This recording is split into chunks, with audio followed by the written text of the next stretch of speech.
नमस्कार साथियों, आपका स्वागत है एक बार फिर से नए वीडियो में। और आज इस वीडियो में बात करेंगे खास तौर पर किसान भाइयों के लिए। जो मैंने पहले भी यह सीरीज स्टार्ट की थी जिसमें मैंने आपको खेतों से संबंधित हेक्टेयर बीघा बिस्वा क्या होता है उस पर मैंने पूरे डिटेल के साथ वीडियो भी प्रोवाइड किया था। तो बहुत सारे फ्रेंड्स हैं, बहुत सारे किसान भाई हैं जो लगातार कमेंट भी कर रहे हैं कि सर हमारी हेक्टेयर में ज़मीन है, इसको कैसे हम बीघे में कन्वर्ट करें। तो इस पर एक वीडियो बनाइए फिर से और शुरू कीजिए एक सीरीज जिससे हम सबको यहाँ पर लाभ हो सके। तो फ्रेंड्स आपको बता दें, इस पर मैंने बहुत सारे वीडियो भी प्रोवाइड कर रखा है, आप प्ले लिस्ट में चेक कर सकते हैं। बशर्ते आप कह रहे हैं तो मैं एक सीरीज स्टार्ट कर देता हूँ जिसमें मैं आपको पूरे डिटेल से अब एक बेसिक से आपको यहाँ पर जो कि वीडियो में सारी चीज़ें समझाने वाला हूँ। तो यहाँ पे हम बात करेंगे हेक्टेयर की। जैसा कि आपकी खतौनी होती है और खतौनी में आपका पूरा डाटा होता है, जैसे आपका बैंक अकाउंट होता है और बैंक में आपके पास पासबुक होती है और पासबुक में आपका पूरा डेट अपडेट रहता है, यानी आपका नाम, पता, डेट ऑफ बर्थ सारी चीज़ें रहती हैं। तो ऐसे में खतौनी जो होती है वो सरकार की तरफ से एक ऑफिशियली जो कि डाटा होता है, जो कि आपकी ज़मीन का डाटा होता है। इसमें आपका नाम लिखा होता है, कितनी ज़मीन है, कहाँ पे है और किस तहसील के अंतर्गत आती है, सारा कुछ आपको इसमें लिखा होता है। फसली डेट लिखी होती है, फसल कौन सी लगा रही है, सारा कुछ उसमें लिखा है। और साथ ही साथ अगर आपने किसान क्रेडिट कार्ड के माध्यम से लोन लिया है, अपनी ज़मीन को गिरवी रखा है, तो भी आपको उसमें डाटा देखने को मिल जाता है। तो ऐसे में हेक्टेयर में अगर आपकी ज़मीन है उसे बीघा और बिस्वा में कैसे कन्वर्ट करें, तो बहुत लोगों का ये प्रश्न है। तो इसको सिंपली आप समझ सकते हैं कि एक हेक्टेयर में जो होता है वो 10,000 वर्ग मीटर होता है। कितना होता है? 10,000 वर्ग मीटर। इसको आप ऐसे समझ सकते हैं, कोई भी खेत है, कोई भी प्लॉट है, अगर 100 मीटर लंबा है और 100 मीटर आपका चौड़ा है तो यह पूरा खेत आपका कितना है? 1 हेक्टेयर है। वही 1 हेक्टेयर जो वैल्यू है 2,471 एकड़ के बराबर है। वही 1 हेक्टेयर आपका 100 एयर के बराबर होता है। वही 1 हेक्टेयर आपका 247.1 डिसमिल के बराबर होता है। वहीं अगर हम बीघा की बात करें तो वही खेत का क्षेत्रफल 3.95 बीघा होता है। खासतौर पर बीघे की अगर मैं बात कर लूँ तो बीघा हर एक प्रदेश के लिए अलग अलग होता है।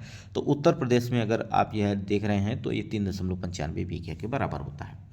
बिस्वा की बात की जाए तो एक 79 बिस्वा होता है और यहाँ पर मैं बात करूँगा धूर की तो 1580 धूर हो जाता है। अब सिंपल अगर आप इसमें अपना यहाँ पर खेत का कोई क्षेत्रफल है उसको आप यहाँ पे बदलना चाहते हैं कि आप इसको बीघा बिस्वा में जो भी है उसको आप यहाँ पे हेक्टेयर को बीघा बिस्वा में बदलें, तो आप आसानी से इसको बदल भी सकते हैं, कोई दिक्कत यहाँ पर होने वाली नहीं है। देखिए मैं आपको बता रहा हूँ करना क्या है। सिंपल जो भी हेक्टेयर में आपका ज़मीन है, जैसे मान लीजिए कि 0.2561 है, ठीक है। अब ये हेक्टेयर में ज़मीन है आपका, अब इसको बीघा में कन्वर्ट करना है। तो सिंपल आपको 2561 से आपको क्या करना है? 10,000 से गुणा कर देना है। सिंपल, आप कुछ मत करिए, 10,000 से गुणा करिए। मोबाइल में कैलकुलेटर है आपके, उसमें जीरो पॉइंट जितना भी लिखा है 0.2561 पूरा डाटा जो भी लिखा है उसमें आप 10,000 से गुणा कर दीजिएगा, ठीक है। अब 10,000 से गुणा करने के बाद अब वैल्यू जो आ रही है, ठीक है, जो भी वैल्यू आ रही है गुणा करने के बाद उसको आप क्या करेंगे, जैसे कि यहाँ पर वो वैल्यू इतनी आ जाएगी, ठीक है, आपका जो भी आ रहा है। अब उसमें क्या करना है, अगर आप उत्तर प्रदेश से हैं आप तो यहाँ पर 2529.28 से भाग करेंगे, 2529.28 से। ऐसा क्यों कर रहे हैं?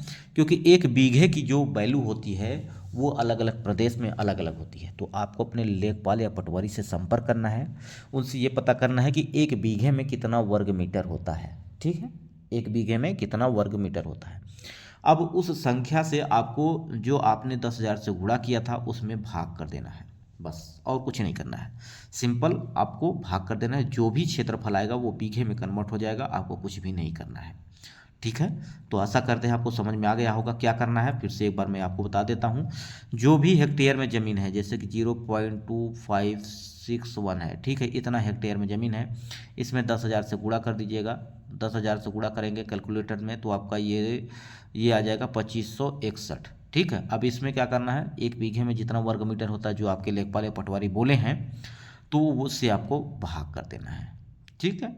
अगर आपको अपने बीघे के बारे में जानकारी चाहिए कि आपके प्रदेश में कितना, एक बीघे में कितना वर्ग मीटर होता है, तो आप कमेंट करिएगा, उस पर मैं आपको अलग से वीडियो प्रोवाइड करूंगा। बशर्ते आप यह काम कर लीजिएगा, सीधे आपका डाटा निकल के आ जाएगा, ठीक है। तो वीडियो यहीं समाप्त करते हैं। इसके अलावा आपके मन में कोई प्रश्न है तो कमेंट करिएगा। जय हिंद, जय भारत।